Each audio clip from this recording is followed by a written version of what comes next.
And we're live. I forgot to do a little music intro, but it's supposed to go something like da, na, na, na, na. I can't figure out a way to pump in my original music. But anyway, I just want to say welcome everyone. This is to Film Trooper Presents Film Marketing Fridays. And put my big fat head on. And I am your host, a fellow film trooper, Scott McMahon. And today I have a guest, Brian Pratt. I can't speak. Brian Patrick, who is the film festival director and founder of Skyline Indie Film Fest. And he'll tell us a little bit more about that here in a sec. So for those of you just jumping in, this is a live Google Hangout session that gets later turned into a YouTube video and later gets turned into a iTunes podcast and the Stitcher podcast. So the cool thing about the video is you get to see our faces and then you get to see sort of the PowerPoint presentation as it goes along with this discussion. If you don't know already, I have a hard time pronouncing any English words and just speaking in general. So real quick, what Film Trooper is. Film Trooper is a web resources to help filmmakers become entrepreneurs, and really more specifically to try to help the uber independent filmmaker build a lifestyle business. And we'll explore that a little bit later. But Film Marketing Fridays is here to try to address this bigger issue that a lot of us in uber independent filmmakers deal with. It's like, making a film is no longer an issue because we could all make a film now. This film behind me, The Cube, was my feature film that I made for $500 with no crew. So it's possible. And then now it's crazy, but now you can sell your product online directly to an audience worldwide. So distribution is no longer a problem. This is selling on Vimeo on demand. And so really the last barrier for all of us is like, how do we get people to buy our film or to know our film or to watch our film? And that comes in the form of marketing. And so that's why we have these live Google Hangout sessions called Film Marketing Fridays. And for anybody who's watching live or comes in later, you can see the Q&A app, I think, below if you want to just type in a question. But I'm going to jump over to the slides real quick. So you might lose my face for a second here. So we see this slide. And we have a sponsor, sort of. My first sponsor. Anyway, this is the new book I just wrote. It's called How to Make and Sell Your Film Online and Survive the Hollywood Implosion While Doing It. Because really, how do you really sell a film online? And the idea here is discover a whole new way of selling your film online that no one is sharing with you until now. If you just go to survivetheimplosion.com, you can learn a little bit more about that. But on to the show, which is film festivals. Yay or nay? Because there's a lot of discussion about filmmakers of what they need to do with film festivals or use them at all for their purposes. And then, so begin with, I like to get into this concept. One of my favorite books is Freakonomics, and the other books that both Stephen Levitt and Stephen Dubner have written. But this one takeaway from this book in Freakonomics is that all humans are motivated by incentive. So just stopping and asking yourself, like when you're interacting with somebody, what is their incentive?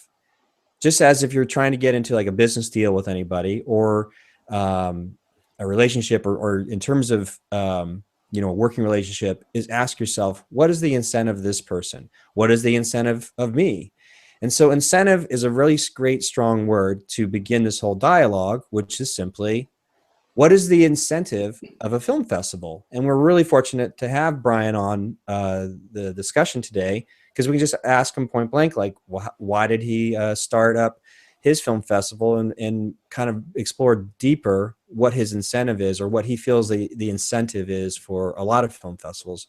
Whoops, there we go. I don't know how that started. Wait. Oh, but here we go.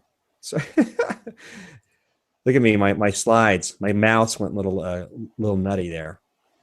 Okay, so let's ask this question. So what is the incentive? Obviously you can't answer for the entire film festivals, but you can at least know why you started yours, and tell us a little bit more about Skyline Indie Film Fest. And we'll just go from there. A little bit about Skyline, and then a little bit about what you think the incentive is for a lot of film festival directors. Yeah, sure. So You know, we live in a very old town in Northern Virginia, pretty close to Washington, D.C., and there's no shortage of indie film festivals and short film festivals. And, you know, there's a large one in Charlottesville called the Virginia Film Festival. It's been going on for 28 years, but there was nothing local. So my wife and I and our friends and our circle of friends were very sort of local minded. You know, we own an independent bookstore in the Old Town Walking Mall. And when we bought that 4 years ago, going on 4 years ago, it came with a giant Criterion DVD collection. So that was really sort of my introduction into independent film. Interesting. Not an introduction, but a thorough immersion. So got into that. You know, there wasn't a film festival close by. There wasn't one at the end of summer, which made sense to me for a time to have it. We have a university here, Shenandoah University. The students are back. They're looking for something to do before things get rocking and rolling for the year. And it just kind of made sense. You know, I felt like there's a hunger for independent film and, you know, something besides Hollywood blockbusters in the area. And I felt like the community deserved it. So, you know, did a little sort of polling amongst friends and amongst the business association, and everybody, it turns out about 10 years ago that the business association asked to create a film festival, and nothing ever came of it. So I didn't even know that. And, you know, sort of did it on our own dime for 2 years, and we're running into year 3 right now and getting good feedback and more participation from audience members and submissions and things like that. So, you know, it's 2 things. It sprung from 2 things: love for independent film, and again, I feel like the community deserved it and they'll appreciate it. So cool. that was the very personal reasons to do it. That totally makes sense. Like, you acquire basically a library, a bookstore. Yeah, absolutely. Full of like It hundreds. was over 250 Criterions. It was great. Yeah. So that, well, let me ask you then, what is, just for a personal note, what are like 5 favorite independent films that are in your sort of top 5? Oh boy, let's see. The Sci-Fi Cube is one of my favorite. Oh yeah, the Canadian, the Yeah. film, yes. Yeah, I love that, and I heard it was going to be remade, and I don't know how I feel about that. So, you know, sort of the big indies that folks know. I love Reservoir Dogs, you know, that kind of thing. A silent short film. It's in black and white called White Mane. I don't know if you've heard of that or not. That's really good. Like that one a lot. So, you know, it's pretty broad. It sort of depends on the mood you're in for the day or the week and what speaks to you at the moment. Very cool. So then, so now you have this film festival, and just out of sheer love, you're like, you mentioned to me in the email and stuff like that, you're like, oh, you know, I'm not a filmmaker, I'm just a film lover. I have this stuff. I wanted to start it in our small community and make it happen. Right. And you know, like you said, you're going to 3 years into it. However, I'm looking at, if you know, I'll jump over to the website real quick here, so people can see this. You can see that.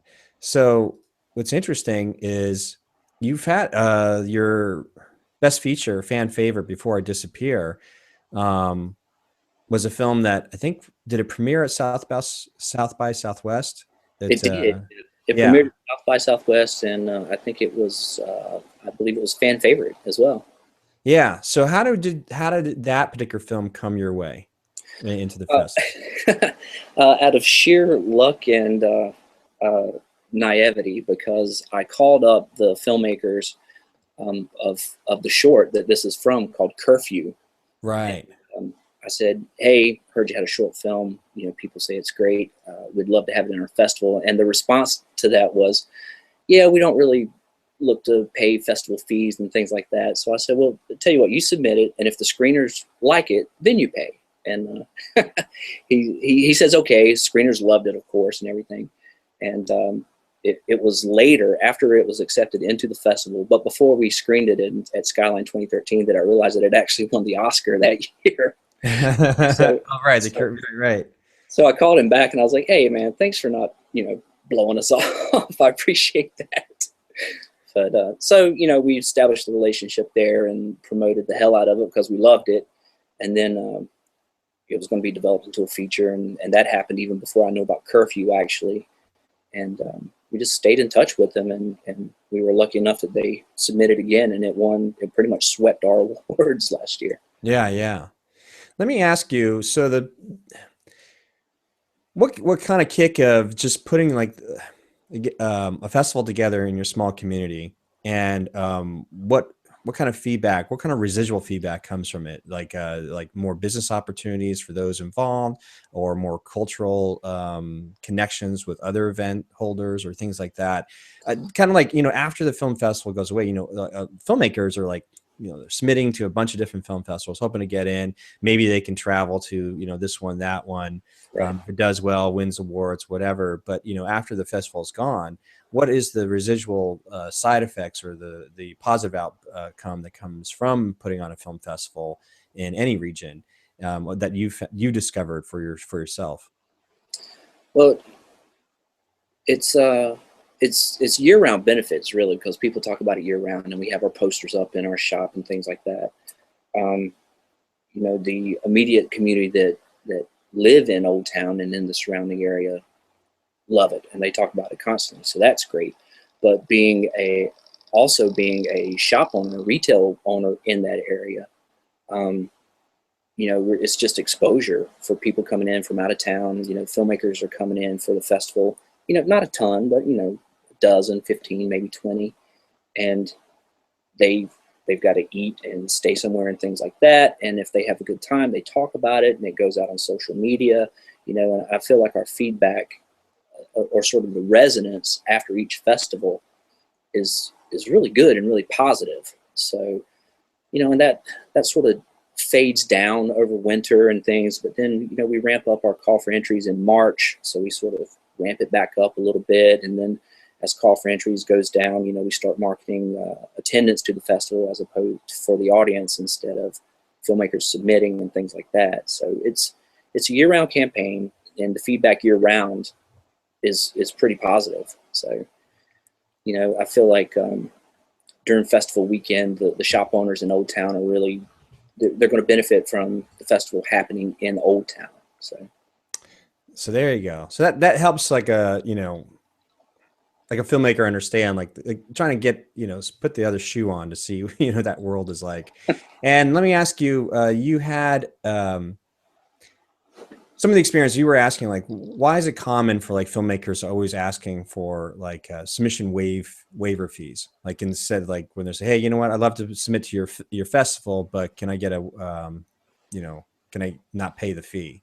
Yeah, And yeah. then in your world is like, well, this is going into third year. This is how we raise the funds to be able to put on the show. So we can't really say, give everybody away free, because otherwise we'll have no money to put on the event.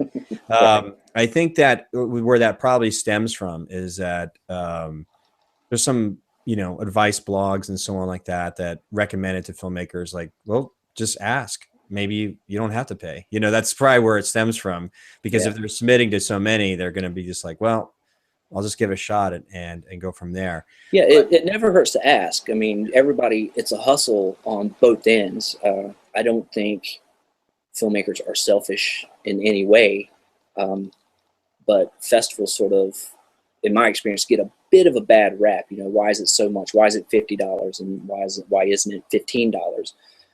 And the answer is, for us in particular, we're so new. We're just going 501(c)(3). We're waiting on that application to be returned, hopefully with good news.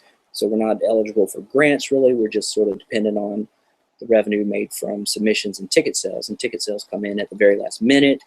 But if you submit, the Cube, for example, you want that presented on a nice projector, on a nice screen, in a comfortable venue, and that all costs money. And so yeah, we're not spending $10 of your $50 and pocketing the rest. It's all spent, and we run really, really, really close to even. yeah. So, there's no money in filmmaking. There's no money in festivals either. Let me ask you, have you talked to other, or connected with other film festival directors? I know that the certain festivals have been around for a while. The certain directors know each other, or program directors, because they're able to, like, look, what have you heard, or something come your way? Maybe I can contact that particular producer or filmmaker to get them to come to ours as well, or things like that. I know that you're, you're newborn basically in the film festival history and so on. But have you had any of those type of experiences? A bit. We went to Indie Grits in 2014, and that was a lot of fun. Met the director there, and I've had some email communications with him. I've had a few phone calls with the director at Bend Film in Bend, Oregon, and stuff like that. And it was really like new questions, like where do you get your audience, and how do you get these thousands of submissions and things like that. And the the response was basically like, you're brand new, it'll happen if you stick with it, that kind of thing. But so anyone that I've reached out to has been more than willing to talk to me and offer advice or answer my questions. So that's been helpful. I probably haven't utilized it enough, and I need to sort of get off of my stubborn sort of personality that I can just get this done and figure out how to get it done well. And there's no reason for me to go through all the growing pains if someone's willing to share their information with me. So yeah, you're not too far from DC, Washington DC, and I think that one of the more renowned or better known sort of film festivals is DC Shorts. Yeah, and I forget the particular fellow who puts on that event, but he's been he's been connected to the indie film scene for a long time. So that's something to think about. So we go into the incentives of the film festival directors and what it means to that town, or that basically a cultural event. And that kind of brings me up to the next thing I'll bring it into. So again, we're not here to I'm not gonna bash. We're not here to bash like film festival. The idea is to help figure out like what is the psychology of everybody involved, and break it down to that whole incentive. Okay, so you see that slide. So we went over a little bit of what the incentive for a film festival is. And I remember several years ago at the American Film Market, AFM, the managing director of AFM, also the executive vice president of the Independent Film and Television Alliance, Jonathan Wolf, in the opening symposium sort of at AFM this one year that I attended, he said, "Don't take your film to a festival." And so everybody's like, what? And so what he means by that, to the controversial like subject here is, again, it comes down to incentive. If he is the managing director of the American Film Market, one of the renowned film markets, why would he say something like, "Don't take your film to a festival"? So I'll go over here and do my best to explain what his intentions were, because his incentive is film market. He was saying that there's only a handful of like film festivals that could almost be considered film markets, or a possibility of selling it to a distributor and sales agents and things like that in that world. Majority of the film festivals are going to be cultural community events, So from the standpoint of somebody trying to sell their film to a marketplace like the AFM, he was explaining that there's something to be said about, a market launch plan or market viability. If you release your film to a festival or to many festivals to begin with, and it doesn't generate sort of the, response, you lose leverage or the possibility of bringing a film to a film market without anybody seeing it, and then allowing the buyers to make their determination whether or not it's hot or not, and then buying it from there. So that was sort of an interesting thought in terms of his perspective. But again, it's totally in alignment with what he would think, because his incentive is, I run the American film market. And so I'm here to make sure that we get the best filmmakers at the market to keep the market thriving. Whereas, like you said, like, hey, we have a little community here. So our incentive is just to make sure it becomes this cultural event here in town. On top of that, it's very interesting because you said you're owner of a used bookstore, right? New books. Yeah. Okay, independent books there. Yeah. So you're a curator and a seller, a retailer of independent material, content, media. And by having this film festival, it almost, it keeps buzzworthiness to your shop, because you say you're able to keep the posters or flyers, let everybody know it's coming, and everybody gets used to like, oh yeah, that event's coming up. It becomes an annual thing. it's really interesting because like when I was working at Sony, there's this whole concept of business where it's like you have hardware, software. Sony made, you know, their their fortune on basically developing sort of the tape recorder and like the phonograph, and then became like the tape recorder turned into the Walkman. Right. So when they went in the 1980s, when they made the controversial move to buy up what used to be kind of MGM, I think it was, where they created Sony Pictures or Columbia Pictures. You know, they bought up that library. Sony's thinking for the longest time has been, we create hardware, but we need software content to drive the sales of the hardware.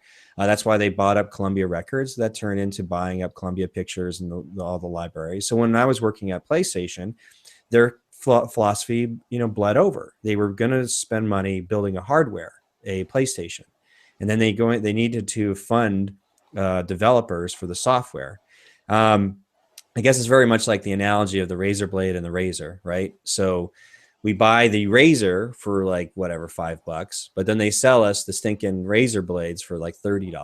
So it's like it's you know, it's the equivalent of buying a video game at $30 to $50 a pop. So there's Microsoft was very famously known to lose a lot of money in the hardware of Xbox because that is the hardware push, and they were going to make up the capital revenue later on in software sales. And really, all the money in video games comes into play when you go to like the second or third iteration. It takes so much work to get the first game out, Right. and all the technology built on that. But once that's built, they're able to come back and redo the next iteration and improve upon all the bugs and stuff like that. And since the cost to release to market is lower because they did all the hard work of building the first game, the sequels really do rack in the money. Sure. You spend your time building the brand, and then yeah.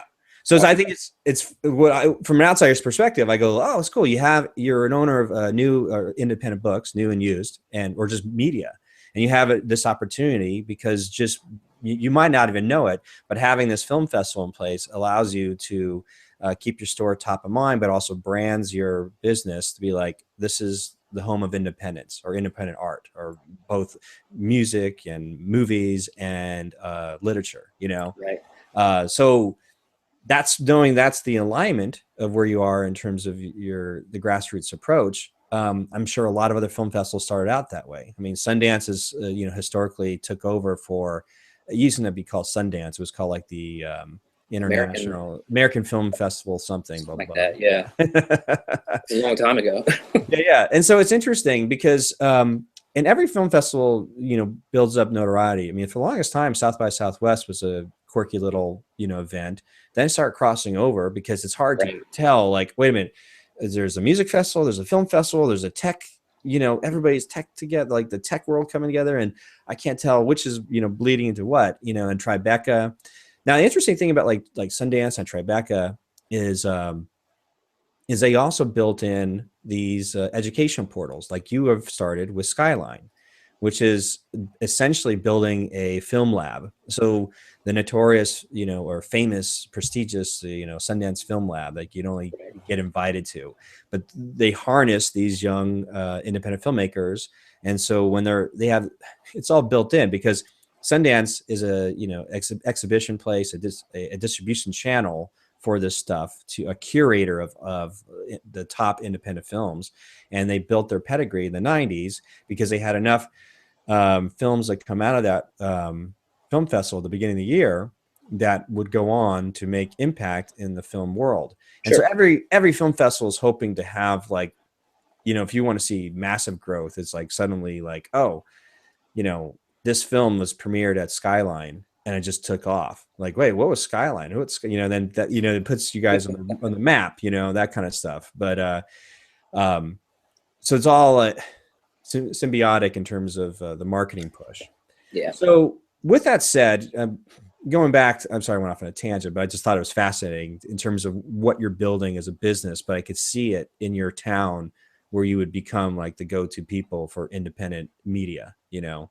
I mean, that's part of the idea. You know, if you think independent film, we want you to be coming into our shop, which is the Winchester Book Gallery, which is the HQ for the Skyline Indie Film Fest. You know, so Yeah. If you're looking for locations, which that's happened, filmmakers come to the festival and then they're within a couple hours driving or whatever. Hey, do you have a location that meets these needs? And I was like, yeah, I can give you this, this, and this. Just let me make a phone call, and boom, it's done.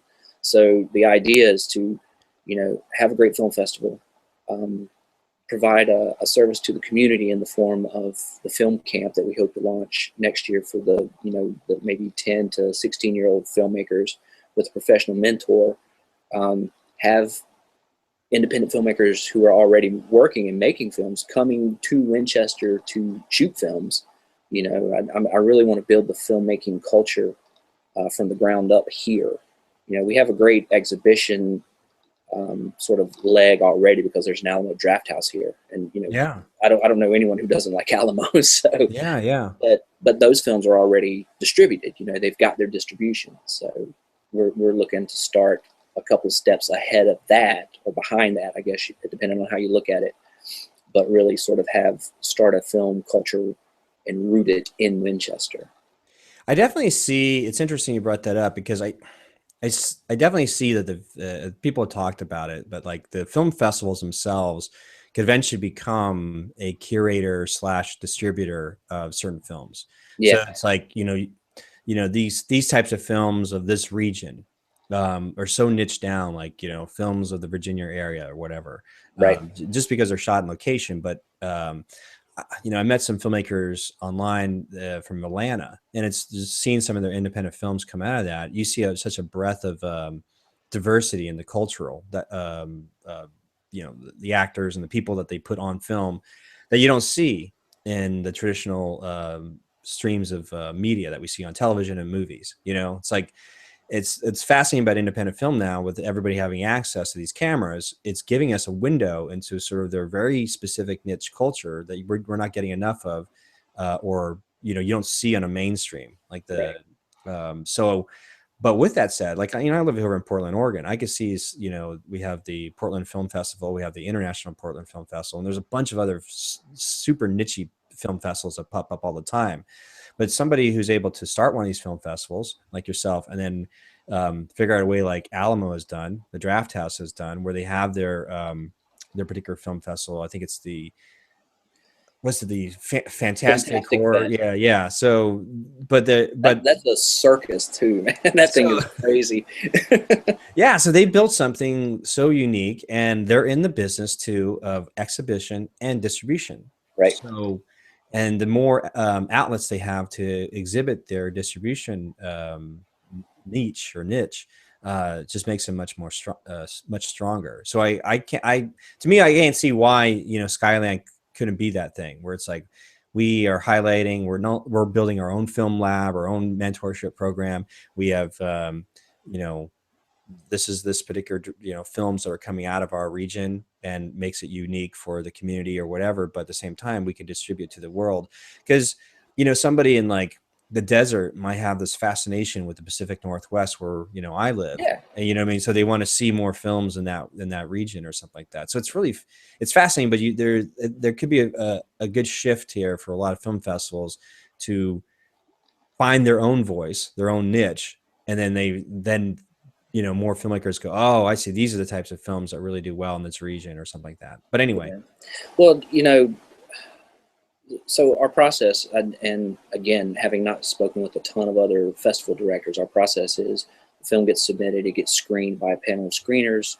If whatever 4 out of 7 screeners, if it gets the thumbs up, then it goes to judges for it's an official selection, and then it's up for an award, potentially up for an award. So even if we create an awesome film lab, if you still don't get the thumbs up from the screeners, we're not going to include it just because you made it here. You know what I mean? So we want to maintain that integrity regardless of where the film comes from. So, we get a lot of, year one in particular, we had a lot of local submissions and only one made it, and people were pissed, And yeah. Oh, I said, that's not what we're in the business of. We want good films. We don't care where they come from. So, and frankly, you know what you have. You spend your heart and soul, blood, sweat, and tears on it, and you know or you don't know. I would think you do anyway, just in a little bit of writing and stuff like I've done. I'm willing to share it with someone and see what they think, or I'm not ready to share it with someone yet. So I would think it would be the same way with the film. You got to show it to someone besides your grandmother who loves everything you do, you know, and get some feedback on it. Yeah, yeah. Well, actually, that's interesting because that brings me up to the next segment here, which is, let's see, go back to the slide presentation. Cool. So taking the lead from what we just talked about, you know, when someone like Jonathan Wolf talks about don't take your film to a festival, and where he's coming from, his perspective, his incentive, it's really important for all of us to understand what world are you playing in. And so we can break this down very quickly by saying, like, about Hollywood, like 90% of the press that we read about, that we know about, is Hollywood, or it's like it's coming out of either New York or LA, you know, essentially, in terms of, and only less than 1%, if that, barely, maybe, get to play in this world. You know, everybody else is on the outside, maybe getting a chance once in a while to play in the world, but there's a very few that are getting to play in this world.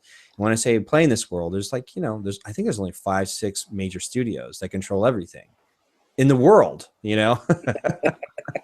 So then there's another world called the indie Hollywood, and this is actually the film markets and genre films, and this is the world that Jonathan Wolf plays in. If he's running American film market, when we talk about indie Hollywood, we're talking about the films that are not part of film festivals. These are the films that are, when they say strong genre, this is stuff like action film starring Dolph Lundgren, who still does well worldwide, internationally. These are your horror films. These are your family films, your Christian films, or anything like that. Anything that is not part of the film festival world and is not part of the magical, you know, 1% Hollywood. This is the indie Hollywood. Yeah. Well, yeah, I mean, I think when with that descriptor, indie Hollywood, film markets and genre, I think of, you know, there's a name attached to it and it's going to sell well globally. Yeah. That Which is basically exactly, this is what they're saying. This is where you need to have stars, or a name star. You have to have a proven genre, a strong genre, you know, a director within that genre in order to sell and play in this world. But then there's another world. Whoops, sorry, I was all get excited and I didn't hit the right slide. Here we go. So yeah, so then there's the indie festivals, or what we were just talking about. Then there's this other world that we read about in the press. You read about it IndieWire.com or Indie, you know, Filmmaker Magazine, or that kind of stuff. This is the stuff where, like Sundance, Toronto, Tribeca, South by Southwest. These are the festival darlings, but a lot of them come from being created from film labs, the Sundance Film Lab, the Tribeca Film Lab. These have more of a prestigious sort of pedigree to them, and they utilize the film festival circuit as almost like the equivalent of a rock star band touring the country, like you know, coming to your town near you soon. Yeah, yeah. But it's and those are born from those labs and things, but they're nurtured with, you know, sort of really intense professionals in the industry. So I mean, that's a pretty high level as well. Right. So all these three worlds so far are very, we read a lot about it. We get a lot of press about this stuff. I mean, it's just bombarded on us from all types of, you know, journalists and so on, because they want to cover the journalists. Again, let's go back to incentive. The journalist incentive is like, do I want to cover some little independent film guy stuff in Portland, or do I want to have a chance to interview like the independent film or indie festival darling? You know, like these are the types of things everybody wants to be part of. So where does that leave like the 90% or 95% of us? That leaves us the uber independents, you know. Like, and I love that you use that too, because there's no money in it. It's all for love of film and story. Right.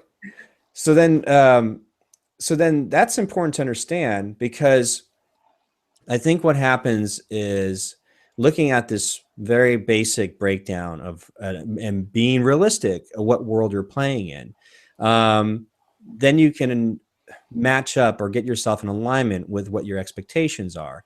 So if you're an independent filmmaker, you have to ask yourself, do you really have a film that is market worthy? Is it genre worthy? And so if that's the case, then film festivals may not be what you need to do. You may need to take the advice from Jonathan Wolfe and say, you have all the ingredients put in place to make and sell your film to the market. So welcome to the market. If you have that, if you understand what world you're playing in. But if you have an independent drama with no-name actors and maybe a connection to a producer or a program director at some prestigious independent film festival, then maybe you understand, like, this is my world. I need to get into these film labs. I need to make the connections with the right producers who constantly make films for these festivals and do the tour, the circuit, like, if you know you have that, then that's the world you're playing in. But the reality is what about the rest of us? Again, the 95, maybe 99% of the uber independent filmmaker who believes that once they make a film, that the same business applications will apply to them if they fit into these other worlds. Like, they believe they're playing the same level as the indie festivals, the film labs, the indie Hollywood, the film markets. The reality is they're not. Right. They have to own up and believe in what they have, but understand that maybe it's just more regional. So what do I have here next? I don't even know what my next slide is. Oh, here we go. So let's get into that. So what is the incentive of the filmmaker? If we're talking about, again, incentives, so we can break down the incentive of a filmmaker. The incentive of a filmmaker, once they finish their film and what they see film festivals as a means, is to be seen, to get their film seen, to have the permission to be seen, to, like you said, to have someone other than the grandmother taking a look at their film. Their incentive is to sell the film. I mean, that's really the bottom line. A lot of these people going to these film festivals are hoping, one, to be seen, their film to be seen, and one, to sell it. But if they're bringing their film to a certain film festival that doesn't have buyers, then they're out of alignment. They're not in alignment. So the expectations are all whacked out, So then they also want to build industry relationships, at these film festivals, because they're hoping that somebody will help give them money to make more films. Right. It's why they go to these film festivals. And lastly, maybe to be recognized. It's like all this hard work, you kind of want to just have an opportunity to celebrate and be recognized for what you do. It's really to have their day in the sun. And so that's why you might get the certain filmmakers, maybe they're, what do you call it, been pampered by some other film festivals or given all these freebies or perks and stuff like that. And then when a film festival doesn't do the same, they're like, wait a minute, what about me? Me. So, and unfortunately, that's where a lot of the incentive of the filmmaker comes from. It stems from me, as opposed to looking at it like, which is very hard, because you're like, hey man, it's me. I did this film. I'm paying my $50. It's got to be good enough to get in your film festival. And you're like, well, honestly, we had so many submissions, it just didn't cut the mustard. But I lived right down the road, man. Whatever. It's like, I'm your guy. So I could see the frustration, as opposed to coming from it from a perspective or an incentive of being, I don't know, a servant to the community. Like knowing, like, okay, I got this film.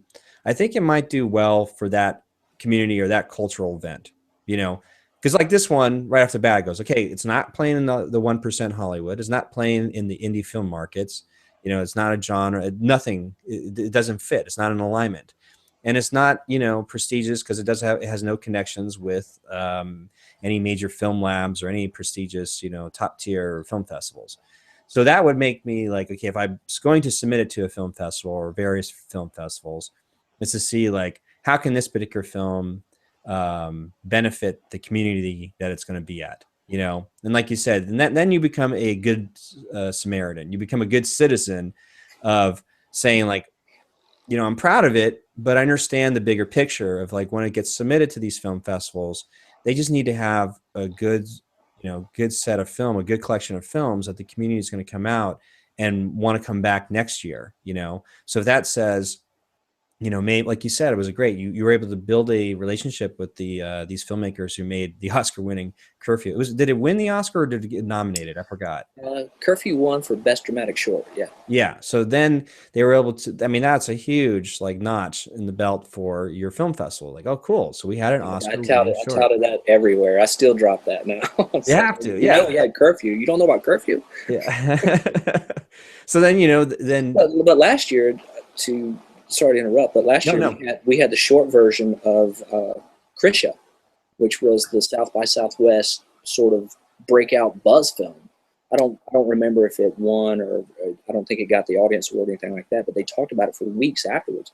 You know, we had the short for that a year ago, and it got developed into a feature, and now it's it's doing great. So That's it. good stuff comes through here. Yeah, So yeah. and we're not a market. So, but back to your slide, you could be seen here, not by 10,000 people, but you can be seen here. You're probably not going to sell your film here. Um, you know, we're not looking to even become a market. Yeah. But And most film festivals are not marketplaces. So right. Oh yeah, there's what, like 2,500 in the United States or something. It's ridiculous. Um, so to be seen, to sell your film. But what I was saying is we're so small and so casual. I mean, if you come to Skyline, you've got to be accessible. You know, there's no velvet ropes here or anything like that. There's no private parties, anything like that. If we have a party, everybody's invited, and they're going to talk to you about it. And you know, we've got the indie film lovers here that will get in your face and go, "I didn't understand this, this, and this, and this needs to be further developed," and that kind of stuff. But then you also get the casual feedback from a more general audience, and so you know, I don't want to say bring your three-quarter done film to Skyline, but you know, you will get some feedback and some input on whatever you've presented if it made it into the festival. So I think that goes a long way too. Yeah, definitely. And you mentioned too, like again, it's trying to get everybody in alignment. Like I said, we understand like these regional film festivals, what their motivation might be, their incentive might be in terms of making a very enjoyable cultural event, you know, for the community.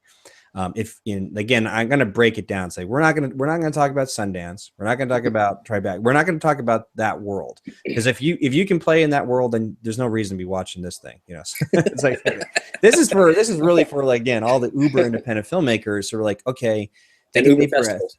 Yeah, and Uber independent film festivals because you have to be like, okay, what do I really have? Okay, and so maybe if I play well in this playground in terms of these smaller regional film festivals, like you said, and enjoy it for what it is, almost like stop and not put so much pressure on like I got to make a sale, I got to find a producer to fund my next one or all that kind of stuff. Just let it ride if you're making a good stride and take the feedback and enjoy the moments of and being there because like you said, you never know somebody who might be famous, who might be worth a lot of money, is just going back into town and is there for the cultural event and just all those. It's by luck. Sometimes there's an element of luck in a lot of this stuff. Sometimes for people making success, of like serendipitously. I can't even pronounce that word. Let me try it. Serendipitously. Thank you. I don't think so. Oh my God, it's like we're a spelling bee. I just failed. So, Fourth grade. Like, yes. So that kind of stuff happens where it's just you make a film that just tickles the right funny bone or strikes the right transformative um, experience for somebody who just happens to be connected to the right people. Like I've interviewed enough people on my podcast where if you backtrack it to how they were able to get the funding, how they were get the made, you just realize like, man, there's a lot of things that just kind of had to come together, Yeah. And I'm sure everybody has these stories like that. But almost in every case, there's a degree of persistence. So there's very few sort of windfalls that they asked, like you guys like to say, they asked the right dentist, and they only made one ask and it happened. You got to stick to it. You got to work with it. And I don't know, I guess that's what they call paying your dues, I guess. Yeah. So it's interesting. I didn't, because I made this thing for so cheap. I chose not to enter in any festivals because I was more curious as an experiment. Like, well, what if I just put it online directly and start selling it? And that sent me down a rabbit hole of like, well, how do you sell things online? The difference is with the next film I'm working on, I could see it being much more of a stronger genre play that it could serve strategically, you know, knowing, because I always say like the advice that the experts give you is for the Uber independent filmmaker is to do your research, you know, a lot of research in terms of what really be aware of what your film is, realistically what your film is. You know, you got to be realistic and knowing what world you're really playing in, and then say, okay, this film might be a good suit for this particular film festivals based off what they played in the past years. And they recommend that you take the time to reach out to those particular producers, filmmakers who have made it and got into those particular film festivals, and just start asking questions and doing your research, because you never know. Like they go, oh yeah, I had a great time. Oh, you know what? To really be successful, you know, you got to be down there. Make sure that you can get your posters up, or they have like this in town, they've got this thing Friday night. You got to make sure to be at that thing, you know, or be aware that your film might be playing in this really tiny sort of school classroom. If that's, you know, if that's the case, then this is what you recommend you do, you know, to maximize the enjoyment level out of it or something. So it does take a lot of work, because in a sense, for the marketing aspect for the Uber independent filmmaker, getting into any of these Uber independent film festivals, it would be the equivalent of somebody you know, a rock band playing at different venues across the world, across the nation. And you might end up playing like you know, a town hall area that's like, or a state fair, or a little dive bar. You know, this is the reality, but this for the film festivals are the reality for the Uber independent filmmaker that way. So in terms of, we are Film Marketing Fridays, and if we're looking at it from a marketing standpoint and a potential try to build up the opportunity to give your product more value in terms of sales, then we can go into the next slide and look at like a business terminology here, which is the cost of customer acquisition. So if you take it from a business person's perspective, you know, whatever effort you put forth, you have to ask yourself, like, how much cost am I putting into it in order to acquire a customer? And so for the Uber independent filmmaker, they really have to look at it like, what effort am I putting in to acquire the cost of an Uber ideal fan, a raving fan of what work I've done. You know, you're building house. And so that, with that mindset in place, then they can say like, all right, $50. If I put $50 in, I do some travel and I go to, you know, Skyline, and it might be a smaller venue, but they do a good job of curating their films. So I'm in, you know, if I get company. Yeah, if you get accepted, it's like you're going to be a good company, because it was with Oscar winning, you know, films in the past. So with that said, you can do an independent filmmaker could look at it and say, okay, I need to get there because I need to build my email list. I need to build fans. I need to build in this region, all over the nation, and then across the world of whatnot. It's like the goal is, the one thing I can do in the world that I play in, the Uber independent film world, is like I can build my email list. I could just, that's worth money. So you have to ask, like, if I can get, you know, 100 email lists, or people subscribe my email list, then each person that got on my email list is, you break it down, I don't know, look at my numbers, you know, $50, you know, divided by 100 or something. So it's like $2 an acquisition for a person. That $2 an acquisition for a person on your email list down the line for your long-term career could be worth more, because say you finally sell your $20 film, or maybe you have something more to sell, like the $100 product, then that cost of acquisition, you know, maybe was only $2. So if you look at it that way, then you're like, okay, because what happens right now is a lot of Uber independent filmmakers, they're coming at going, me, my film's awesome, it's better than this stuff that's been here before. I can't believe that thing won. Oh my God, where's my recognition? Where's the buyers? You know, but then they go to the parties, everybody's looking for like, where are the money people? Where's the money people?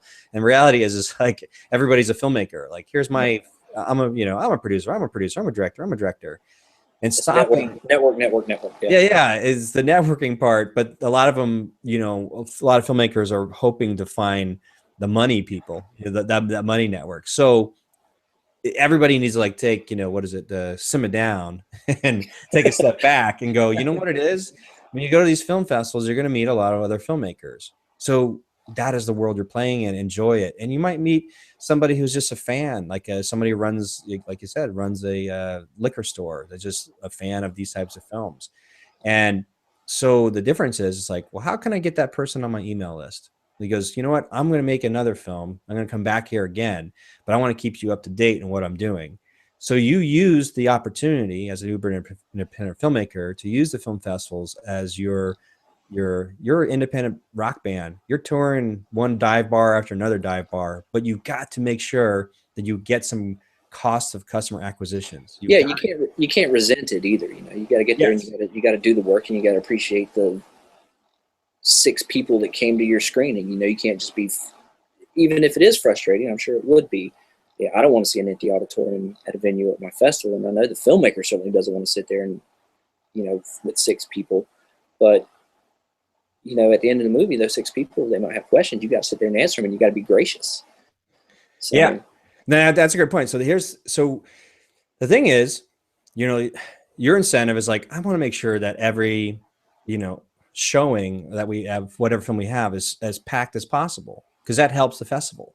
sure. So the filmmaker coming into town are going, okay, great, thank you so much, I got accepted. That means that it's been curated, it's been, you know, I have an opportunity to be part of, you know, some other pedigree of films. So now, in order to do well, you were mentioning there becomes the marketing of your film at the film festival. It's Again, huge, yeah, huge. and Please do that. yeah. So then, because again, if the baseline is just to acquire email addresses, so that but you have to be a good Samaritan. You have to, I'm sorry, good citizen. You have to, like you said, you can't be a dick, you know, going through, because nobody's I'm not gonna give you an email address. I remember you were a total jerk. Like, you totally thought you're, you know, better than everybody. You know, you thought your film was better than this. Like, getting to a place where you have to be comfortable. Like, my film is not better than anything. You know, it's like, right now in front of me is my audience, and the 6 people are here. It's like, you know what? That's better than 0. Let's, you know, if somebody's responding to it, like, have that conversation. You build that loyal fan, you build that ideal fan, and you hit the road and you go to the next city and try to do better. You know, rock bands are the same way. They have certain shows, they do really well, and some cities are like, what the hell happened in this city? Like, we're just not getting a response whatsoever. So keeping that mentality, then you can, you know, control your expectations, I think, best. So now we can move into, like you said, like what you've experienced in terms of what filmmakers have done. So when they get into a film festival, what have made certain films more successful than others in terms of the marketing at the event. So maybe you can touch upon that and sort of the past experience that you had. Yeah, sure. You know, so year 1 of Skyline was, we started in 2012, but the first festival was 2013. And one of the awesome documentaries we got was a film called Grounded, and it was about 2 brothers who were smuggling marijuana from Colombia into the United States. One was a pilot, one was a driver, lived in Pittsburgh. There was a local tie because they ended up pushing some bales of weed out of an airplane in Leesburg, and like killed a cow, you know. So it was funny. And the uncle Wow. who was telling the story was the pilot, and he was very charismatic and very engaging and stuff like that. So the movie was good. We had a lot of other good movies too that people didn't show up for. The filmmaker Sean Patrick Croyle, Crowell, however you say that. He came to town. He didn't tell us he was coming, so he didn't ask for travel. He didn't ask for hotel and accommodations or per diem or anything like that. He shows up. I was doing an interview with the local press. He said, "Hey, can I jump in on that?" Sure. He's got flyers. He's got posters. He walked up and down our walking district. He went in every single shop. He stopped almost every person that he went by and said, "I have a movie in town tonight. I have a movie in town tonight. Come see my movie. I think you're going to love it." That kind of stuff. Sold out. You know, I mean, he put in the work. He showed up. He did it, and it paid off. You know, so. And what did he get out of it? He got you know, this whole sort of community of people talking about the weed movie, you know, which is funny, you know, but you know, he got a laurel out of it, and he had a good time. He was a judge the following year, so he's, you know, he's a friend now, so that's good.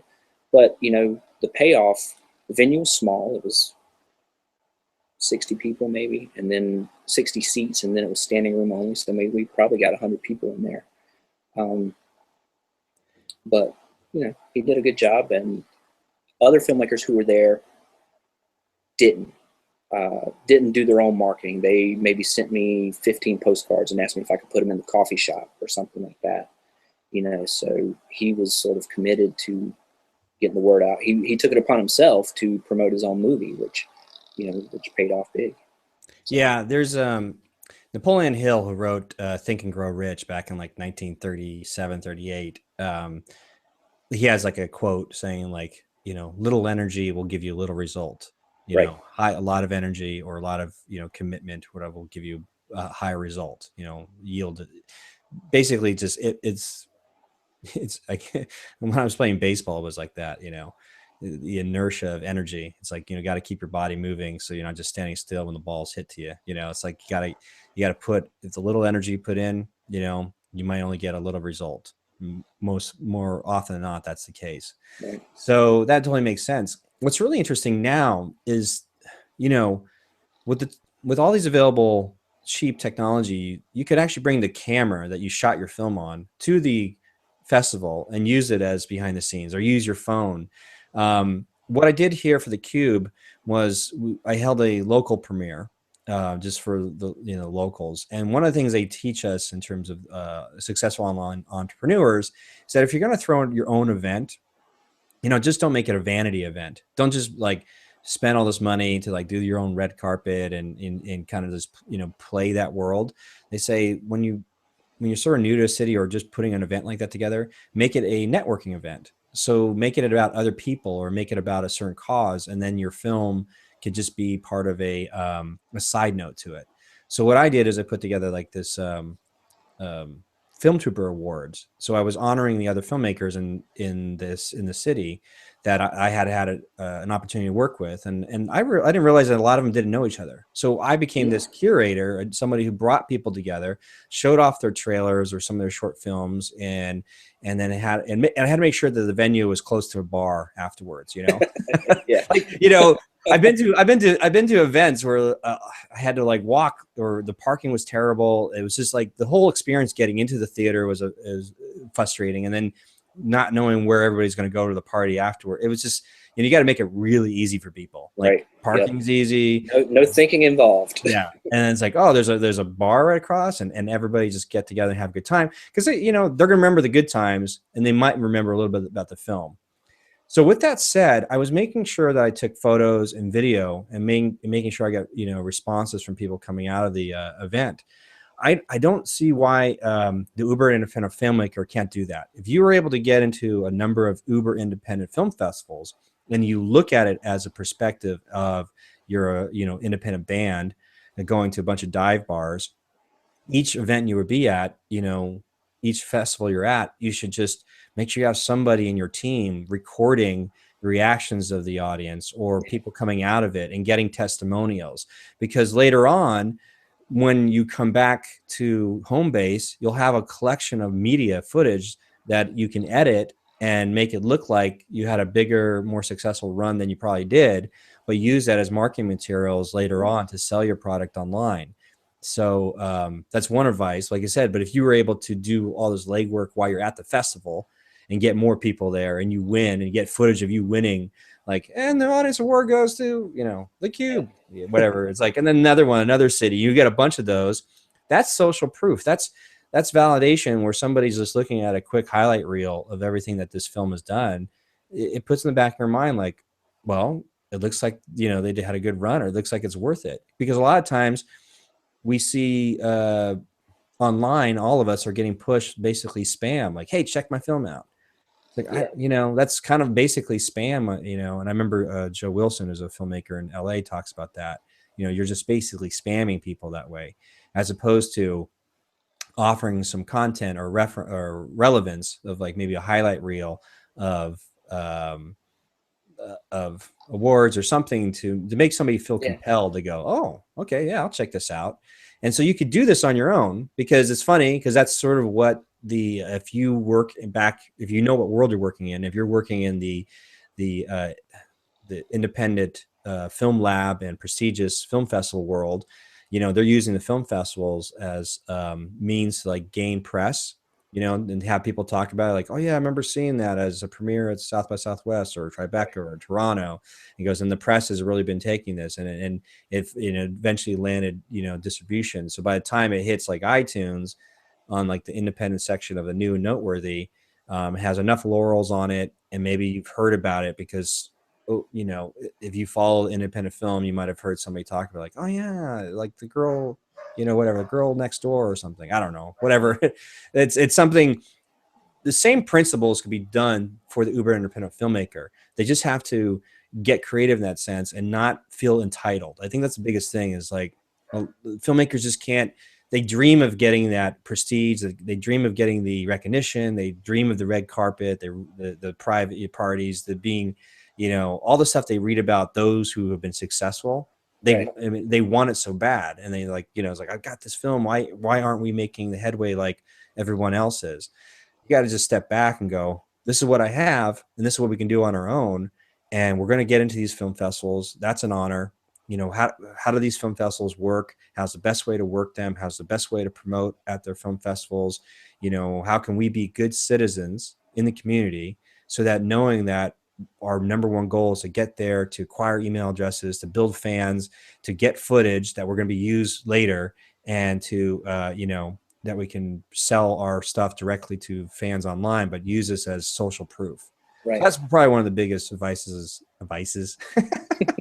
Anyway, something to think about, as advice. Well, it's understandable that you can't submit to 100 film festivals, $50 a pop.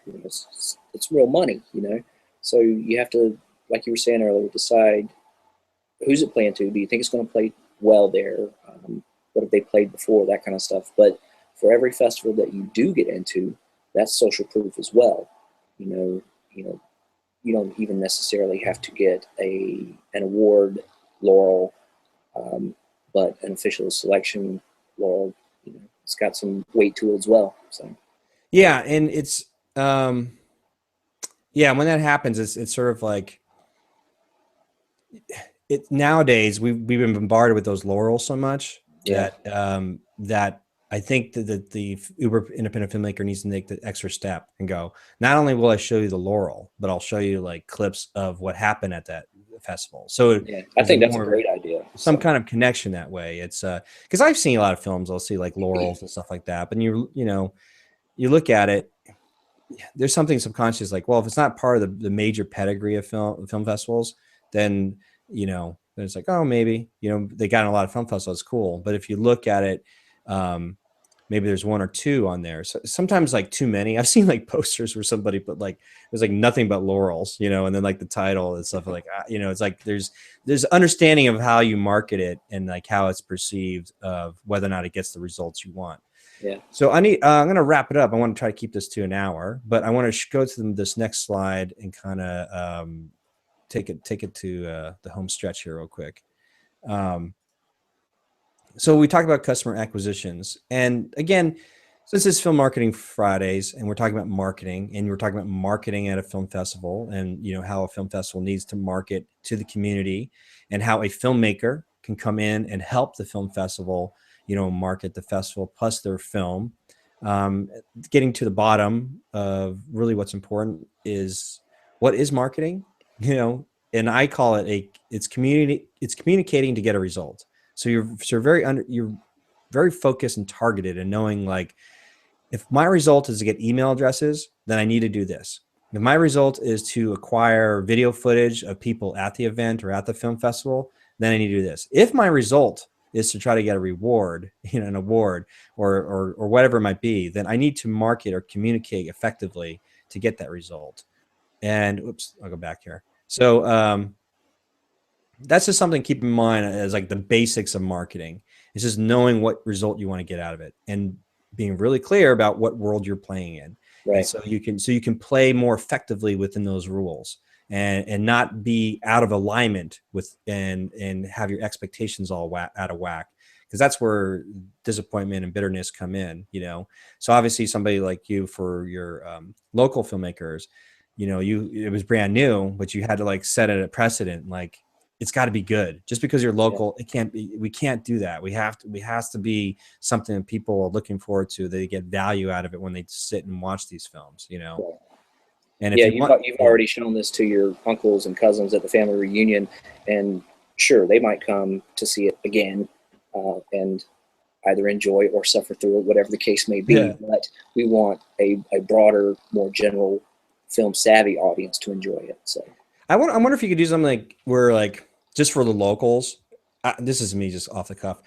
Like, oh, you know, I submitted my film, I didn't get in. He goes, but the thing about our film festival, not only are we building this mentor program, but because we only do it for the local filmmakers, like we take your film and we can give you analysis. Just like in the world of Hollywood, people write a script, they send it, they try to get an agent, they try to get a studio to read it, they try to get producers to read it. It goes to coverage, meaning there's somebody, a reader of a script, that has to go through and break down the synopsis analysis and give it a rating, whether or not the script is good enough to be made. right. That's what goes on in Hollywood.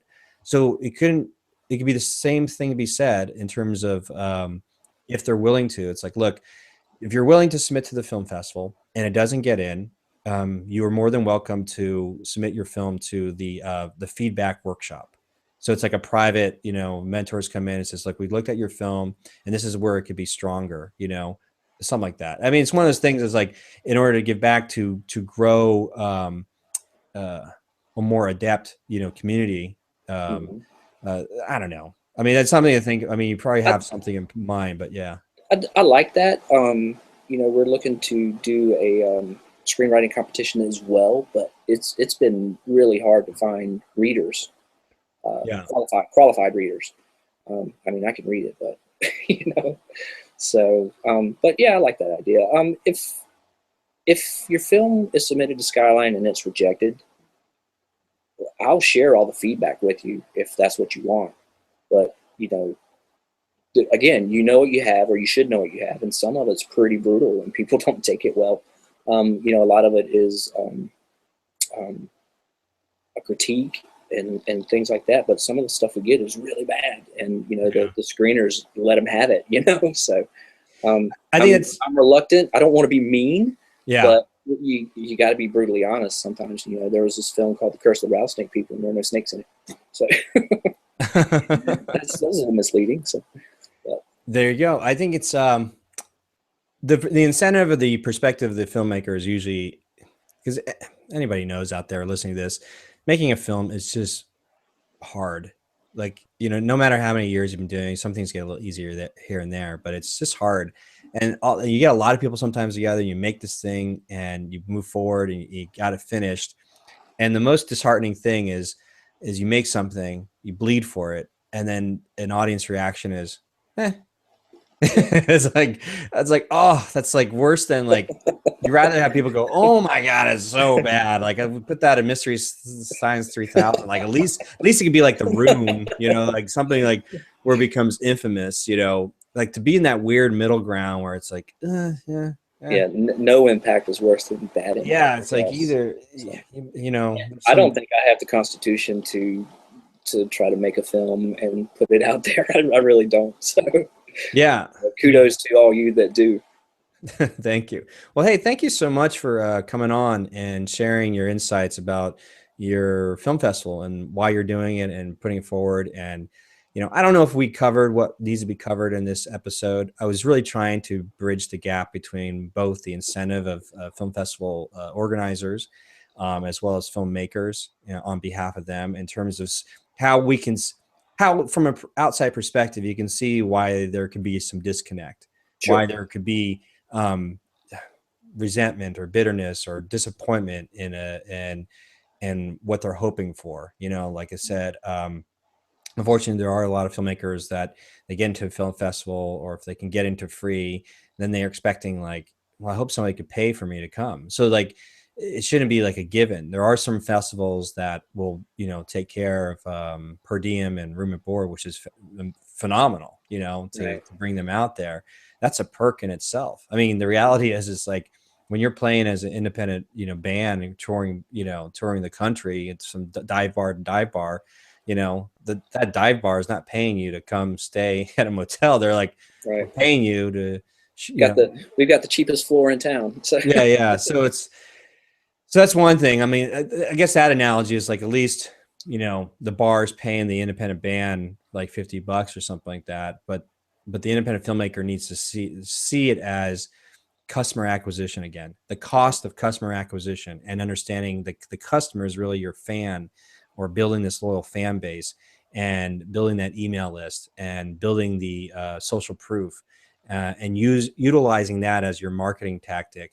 Now, again, if you happen to get a chance to play in the world of the indie film festivals, where in terms of the film labs and the more prestigious film festivals, if you're able to play in the world of film markets, and if obviously you're playing in the world of Hollywood, you're not watching this thing, that's for sure.